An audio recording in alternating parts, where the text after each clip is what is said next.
আসসালামু আলাইকুম, আমি Wahid tech to the point থেকে। প্রিয় দর্শক, এই প্রথমবারের মতো ভিভো ফোনের রিভিউ নিয়ে চলে এলাম আপনাদের সামনে। এবং রিসেন্টলি বাংলাদেশে রিলিজ হয়ে গিয়েছে ভিভো Y53s 4G ভার্সন। তার একটা স্যাম্পল ইউনিটে আমাদের স্টুডিওতে আমরা পেয়ে গিয়েছি এবং বেশ কয়েকদিন ধরে এই ফোনটা আমরা ব্যবহার করছি। সুতরাং কি কি ভালো দিক আছে, কি কি মন্দ দিক আছে, সব অলরেডি আমাদের জানা হয়ে গেছে, যেগুলো কিছুক্ষণের মধ্যেই আপনাদের সাথে শেয়ার করবো। সুতরাং ভিডিওটি মন দিয়ে শুরু থেকে শেষ পর্যন্ত দেখতে থাকুন। বাট তার আগে চলুন স্মার্টফোনটা বাদে এই বক্সের মধ্যে আর কি কি রয়েছে সেটা দেখে ফেলুন। এই হলো ভিভো Y53s 4G ভার্সনের বক্স। চলুন এই বক্সের মধ্যে আর কি কি রয়েছে আমরা খুলে দেখি। ফোনের বক্সটা ওপেন করার সাথে সাথে পেয়ে যাবেন আরও একটা কম্পার্টমেন্ট, যেটার মধ্যে থাকবে ফোনের সিলিকন ব্যাক কভার এবং সাথে আরও কিছু কাগজপত্র। এগুলোকে সাইডে রেখে দেখি আর কি কি রয়েছে। এই পার্টিশনটা ওপেন করার সাথে সাথে দেখবেন রয়েছে ফোনের মেইন চার্জিং ব্রিকটা, তারপরে পেয়ে যাবেন একটা ডেটা কেবল এবং সবশেষে দেখতে পাচ্ছি একটা ইয়ারফোনও দিয়ে রেখেছে ভিভো, থ্যাঙ্কস ফর দ্যাট। আর বলতে ভুলে গিয়েছিলাম, এর সঙ্গে কিন্তু একটা সিম ইজেক্টর পিনও পেয়ে যাচ্ছেন।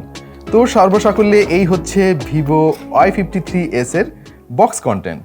চলুন ভিডিওটা শুরু করি এটার লুক অ্যান্ড ফিল দিয়ে। ফোনটা দেখতে যথেষ্ট কম্প্যাক্ট এবং যথেষ্ট স্লিম আছে আমি বলবো, এবং এটার ওয়েট ডিস্ট্রিবিউশনও কিন্তু চমৎকার। আর এটার সাইজটা কিন্তু আমার কাছে পারফেক্ট লেগেছে। আপনি যদি ওয়ান হ্যান্ডেড অপারেশনে অভ্যস্ত হয়ে থাকেন তাহলে এই ফোনটা আপনার পছন্দ হবে। এক হাতে অপারেট করতে খুব একটা সমস্যায় পড়বেন না। ফোনের পেছনটা ম্যাট ফিনিশ, যেটা আমার কাছে বেশ ভালো লেগেছে, কারণ পার্সোনালি আমি গ্লসি ফিনিশটা খুব একটা পছন্দ করি না।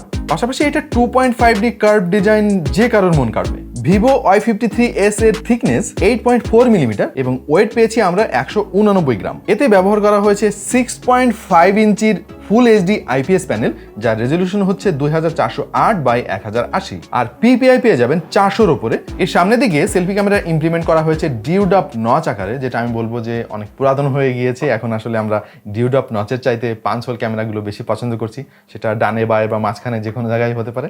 আমার মনে হয় ভিভোর উচিত এই ডিউড আপটা অ্যাভয়েড করে 5 হোলে চলে আসা। পেছনে ট্রিপল ক্যামেরা সেটআপ ব্যবহার করা হয়েছে এবং এখানে ভিভো চেষ্টা করেছে কিছুটা নতুনত্ব আনার জন্য, এবং এটা আমার কাছে বেশ ভালোই লেগেছে। আর ক্যামেরা বামটা কিন্তু খুব একটা উঁচু নয়, এর ফলে ফ্ল্যাট সারফেসে ফোনটা রাখলেও ওয়েবেল করবে না। অলরাইট, এবার এটার হার্ডওয়্যার কনফিগারেশন নিয়ে কথা বলা যাক। এতে ব্যবহার করা হয়েছে মিডিয়াটেক হেলিও G80 প্রসেসর, জি মানে হচ্ছে গেমিং সিরিজের একটা প্রসেসর এতে ব্যবহার করা হয়েছে। সঙ্গে রয়েছে অক্টাকোর সিপিইউ, যার দুটো পেয়ে যাবেন 2.0 GHz এর কর্টেক্স A75 এবং 6টা 1.8 GHz এর কর্টেক্স A55, আর জিপিইউ পেয়ে যাবেন মালি G52। অবশ্য এটার একটাই মেমোরি ভেরিয়েন্ট বাংলাদেশের বাজারে অ্যাভেলেবেল, সেটা হচ্ছে 8GB র্যাম সাথে 128GB ইন্টারনাল মেমোরি। সফটওয়্যার হিসেবে এতে আউট অফ দ্য বক্স পেয়ে যাবেন অ্যান্ড্রয়েড 11, সাথে রয়েছে ভিভোর নিজস্ব UI ফানটাচ 11.1।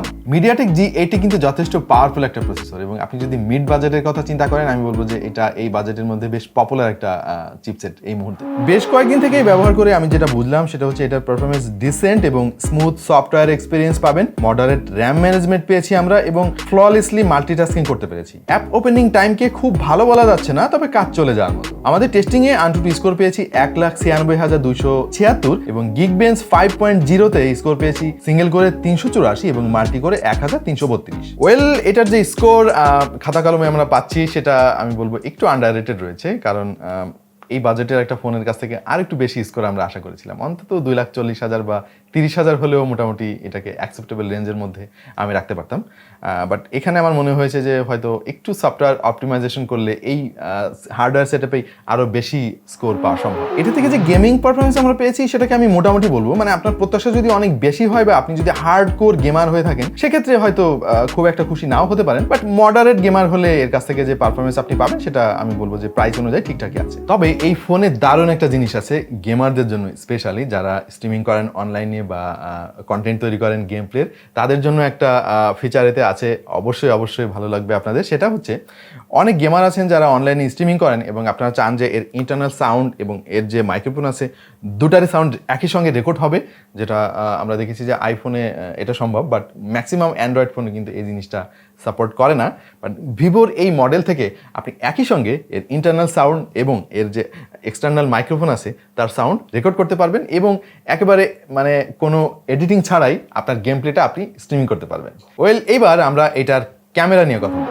পেছনে ট্রিপল ক্যামেরা সেটআপ ব্যবহার করা হয়েছে, যার মেইন সেন্সরটি 64 মেগাপিক্সেলের, সাথে রয়েছে 2 মেগাপিক্সেলের একটা ম্যাক্রো সেন্সর এবং 2 মেগাপিক্সেলের একটা ডেপথ সেন্সর। রয়েছে 16 মেগাপিক্সেলের সেলফি ক্যামেরা সেটআপ। আর আমরা যে ছবিগুলো তুলেছি প্রিয় দর্শক, আপনারা দেখতে পাচ্ছেন ছবিগুলোতে যথেষ্ট শার্পনেস রয়েছে, ডাইনামিক রেঞ্জও ডিসেন্ট, বাট এক্সপোজার লেভেল নিয়ে আমি একটু হতাশ। আমার মনে হয় এটাকে আরেকটু ফাইন টিউন করা যেত। কোথাও কোথাও ছবিগুলো অনেক বেশি এক্সপোজড হয়ে যাচ্ছিল, বিশেষ করে কম আলোতে ছবি তুলতে গেলেই ছবিগুলো ওয়াশড আউট হয়ে যাচ্ছিল। তবে শাটার স্পিড কিন্তু যথেষ্ট ফাস্ট পেয়েছি আমরা। পাশাপাশি লো লাইট ফটোগ্রাফি কিন্তু খুব একটা স্যাটিসফ্যাক্টরি মনে হয়নি আমার কাছে। আমার মনে হয় ভিভোকে এই জায়গায় আরেকটু সফটওয়্যার অপটিমাইজেশনের দরকার রয়েছে। আর পোর্ট্রেট ফটোগ্রাফি যথেষ্ট আই প্লিজিং লেগেছে আমাদের কাছে।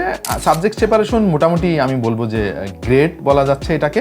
পাশাপাশি এর সেলফি ক্যামেরায় তোলা ছবিগুলো কিন্তু যথেষ্ট ভালো মনে হয়েছে, খুব ভালো শার্পনেস পাবেন, যথেষ্ট ওয়াইড এর লেন্স। তবে কিছু কিছু ছবিতে কালার অনেক বেশি স্যাচুরেটেড লেগেছে আমার কাছে, যার ফলে মাঝে মাঝে একটু অ্যাবনর্মাল লেগেছে। পার্সোনালি আমি রিকোয়েস্ট করবো এর বিউটি মোডটা অফ করে ছবি তোলার জন্য, তাহলে ন্যাচারাল ছবি পাবেন। ওভারঅল ছবিগুলোতে ওয়ার্ম একটা টোন খেয়াল করেছি, যেটা আমার কাছে বেশ ভালোই লাগে। ভিডিওগ্রাফিতে খেয়াল করেছি ইআইএস রয়েছে, তারপরে খুব একটা স্টেবল ফুটেজ আমি এর কাছ থেকে পাইনি, আর একটু বেটার আমি আশা করেছিলাম। পাশাপাশি আরেকটা জিনিস উল্লেখ করতে চাই, এতে কিন্তু ওয়াইড অ্যাঙ্গেল সেন্সর নাই, এর ফলে কিছু কিছু সিচুয়েশনে ছবি তুলতে একটু অসুবিধাই হচ্ছিল। আমার মনে হয় এখানে যদি একটা ওয়াইড অ্যাঙ্গেল সেন্সর অ্যাড করা যেত তাহলে অনেক বেশি কাজে আসতো ব্যাপার। এর ম্যাক্রো ক্যামেরা দিয়ে আমরা বেশ কিছু ম্যাক্রো ফটোগ্রাফি করার চেষ্টা করেছি, তবে অনেস্টলি এটা আমার কাছে খুব একটা পছন্দ হয় নাই, কারণ এর রেজলিউশন হচ্ছে মাত্র 2 মেগাপিক্সেলের। সো ওভারঅল এটার ক্যামেরাকে আমি 10-এ 7 দিতে পারি খুব ভালোভাবে, তবে এক্সপেকটেশন আর একটু বেটার ছিল। ওয়েল, এবার আরো একটা গুরুত্বপূর্ণ জিনিস নিয়ে আলাপ করবো, সেটা হচ্ছে ব্যাটারি। ইয়েস, ফোনটা যথেষ্ট স্লিম, কিন্তু তারপরও কিন্তু এতে 5000 mAh এর ব্যাটারি ইমপ্লিমেন্ট করা হয়েছে, যেটা আমি বলবো যে মোটামুটি যথেষ্ট। আপনি যদি হেভি ইউজারও হন তাহলে অনায়াসে একদিন চার্জ আপনি পেয়ে যাবেন ব্যাকআপ, আর যদি নর্মাল ইউজার হন তাহলে 2 দিন অনায়াসে আপনি ব্যাকআপ পেয়ে যাবেন। তবে ইন্টারেস্টিং ব্যাপার হচ্ছে এর বক্সে কিন্তু আপনি পেয়ে যাচ্ছেন 33 ওয়াটের ফাস্ট চার্জার, যার ফলে খুব দ্রুত আপনি ফোনটাকে চার্জ করতে পারবেন। আমাদের টেস্টিংয়ে আমরা 1 ঘন্টা 15-20 মিনিটের মধ্যে ফোনটাকে ফুল চার্জ করতে পেরেছি। This is impressive. আর চার্জিংয়ের সময় এক্সেসিভ হিটিংও খেয়াল করি নাই। সো ওভারঅল এটার ব্যাটারি ব্যাকআপ নিয়ে আমরা খুশি। এর সিকিউরিটি হিসেবে ইমপ্লিমেন্ট করা হয়েছে সাইড মাউন্টেড ফিঙ্গারপ্রিন্ট সেন্সর, যেটা প্রিটি ফার্স্ট আমি বলবো এই বাজেটে। যথেষ্ট ফাস্ট ফিঙ্গারপ্রিন্ট সেন্সর তারা ইমপ্লিমেন্ট করেছে, এটা নিয়ে তেমন কোনো আমার কমপ্লেন নাই। বাট লাউড স্পিকারের কোয়ালিটিটা আমি আর একটু বেটার আশা করেছিলাম। বিশেষ করে ফুল ভলিউমে কিন্তু এর সাউন্ড ডিস্টর্ট করছিল, যেটা আমার কাছে একটু দৃষ্টিকটু লেগেছে। আমার মনে হয় ভিভোকে এই ব্যাপারটা একটু খেয়াল রাখতে হবে।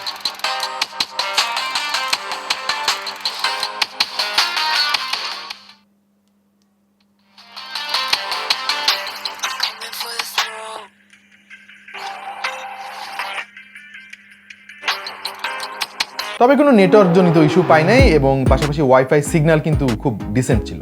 অফিসিয়াল ওয়ারেন্টি সহ ভিভো Y53s 4G ভার্সন বাংলাদেশের মার্কেটে পাওয়া যাবে 22,990 টাকা। এর একটাই ভেরিয়েন্ট, শুরুতে আমি বলেছি 8GB র্যাম আর 128GB ইন্টারনাল মেমোরি। অনেস্টলি আমার কাছে মনে হয়েছে এটার প্রাইস সামান্য একটু বেশির দিকেই আছে। যদি এটার দাম 20,000 টাকার আশেপাশে হতো তাহলে আরও ভালো হতো। প্লাস আরেকটা পার্সোনাল এক্সপিরিয়েন্স আমি এখানে শেয়ার করতে চাই, সেটা হচ্ছে যে এটার একটাই ভেরিয়েন্ট বাংলাদেশের মার্কেটে রিলিজ করা হয়েছে। 128-এর সাথে সাথে যদি 664 বা 6128 এরকম বিভিন্ন ভ্যারিয়েন্ট রিলিজ করা হতো তাহলে দাম আরেকটু কমে যেত, এবং যাদের বাজেট অনেক টাইট তারা আসলে ডিসিশন মেকিং করতে পারতো খুব সহজেই। মেমোরির ক্ষেত্রে কিন্তু ভিভো খুব একটা কিপটামি করে নাই। 8GB র্যাম কিন্তু অনেক, এবং 128GB ইন্টারনাল মেমোরি থাকছে এতে, যার ফলে আপনাকে অতিরিক্ত মেমোরি কার্ড ব্যবহার করার দরকার আছে বলে আমার মনে হয় না পার্সোনালি। বাট যেহেতু এটা 23,000 টাকা দামের একটা ফোন, সুতরাং কিছু জিনিস এতে যুক্ত করা যেত, যেমন ওয়াইড অ্যাঙ্গেল সেন্সর, যেটা আমি কিছুক্ষণ আগে বললাম। পাশাপাশি এতে আরেকটু পাওয়ারফুল চিপসেট ব্যবহার করলে আমি পার্সোনালি অনেক বেশি খুশি হতাম, যেমন G95 অথবা অ্যাটলিস্ট G90। এটা যদি এতে ব্যবহার করা হতো তাহলে এই ফোনটা আমি খুব সহজেই সবাইকে রিকমেন্ড করতে পারতাম। বাই দ্য ওয়ে, আপনি যদি ভিভো লাভার হয়ে থাকেন তাহলে এই ফোনটা খুব সহজেই আপনার পছন্দ হয়ে যাবে, কারণ এটার ডিজাইন কিন্তু অস্থির। আমি বলবো যে খুব প্রিমিয়াম লুক দেওয়ার চেষ্টা করেছে তারা। আর যে ক্যামেরা বাম্প রয়েছে এটাও কিন্তু মডার্ন, আমি বলবো ভিভোর ফোনগুলোতে সাধারণত এরকম দেখা যায় না। সো ওভারঅল আমার কাছে মোটামুটি বেশ ভালোই লেগেছে। বাদ বাকি ডিসিশন তো আপনার হাতে প্রিয় দর্শক। আপনার কাছে কেমন লাগলো ভিভো Y53s? জানিয়ে দিন কমেন্ট সেকশনে। প্রিয় দর্শক, এই ছিল আমাদের ভিভো Y53s নিয়ে পূর্ণাঙ্গ ভিডিও। আশা করছি আপনারা উপকৃত হয়েছেন। কি কি জিনিস আমার ভালো লেগেছে সেটা তো শেয়ার করলাম, আমি পাশাপাশি কি কি জিনিস খারাপ লেগেছে সেটাও শেয়ার করলাম। আশা করছি আপনাদের কাজে আসবে আজকের ভিডিওটা। প্রিয় দর্শক, সামনে আরও কি কি নিয়ে ভিডিও দেখতে চান আমাদেরকে কমেন্টে জানান। আমরা আপনাদের মতামতকে গুরুত্ব দিই সবসময়, এবং আমরা চাই যে ভবিষ্যতে আপনারা আমাদের পাশে থাকবেন। যারা এখন আমাদের চ্যানেলে সাবস্ক্রাইব করেনি, এখনই সাবস্ক্রাইব করে অবশ্যই নোটিফিকেশনটা অন করে রাখুন। এর ফলে আমরা যদি পরবর্তীতে কোনো কন্টেন্ট আপলোড করি আর মিস হওয়ার কোনো চান্স থাকবে না। দেখা হয়ে যেতে পারে অন্য কোনো ভিডিওতে ভিন্ন কোনো বিষয় নিয়ে। সেই পর্যন্ত ভালো থাকুন, সুস্থ থাকুন আর দেখতে থাকুন টেক টু দ্য পয়েন্ট।